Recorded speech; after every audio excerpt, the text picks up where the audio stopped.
Parlons d'un sujet plus qu'important, là où la prévention a toute sa place. La prévention des cancers. Déjà, ce qu'il faut comprendre, de quoi on parle. Notre corps y contient plein de cellules. L'ADN des cellules contient les gènes. C'est un peu comme le livre des recettes pour fabriquer tout ce qu'il faut. Quand cet ADN subit trop d'agression, il n'arrive plus à se réparer comme il faut. Ce qui crée des modifications appelées mutations, et certaines sont donc très graves. Sauf que ces cellules deviennent particulières et ultra résistantes. Ok, mais sur quelle cause ou facteur de risque on peut vraiment agir? Bon, le but, c'est pas de vous faire peur, mais juste comprendre qu'il y a certains points qu'on peut optimiser. Ce qui ressort des études, tabac, alcool, certains virus, les rayons UV et X, la pollution, la sédentarité, l'obésité, l'amiante, certains pesticides, mais ça concernerait surtout l'exposition professionnelle à ces substances. Puis on a aussi l'alimentation. L'excès de charcuterie, dont un lien avec les nitrites, l'excès de viande rouge, l'excès de sel, l'excès de produits fumés ou cuisson au barbecue.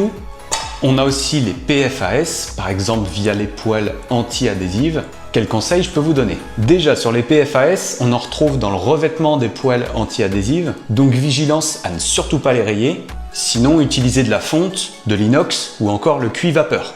Se faire aider pour arrêter le tabac, bien aérer les pièces, réduire au maximum l'alcool et les boissons sucrées, trouver des substituts comme le kéfir ou encore le kombucha, pratiquer une activité physique régulière, en partie pour renforcer sa masse musculaire au détriment de la masse graisseuse. Pour un tapis de marche, je te mets un code en description. Éviter l'exposition prolongée au soleil ou se protéger avec des crèmes adaptées. Pour mesdames, le fait d'allaiter est un point protecteur.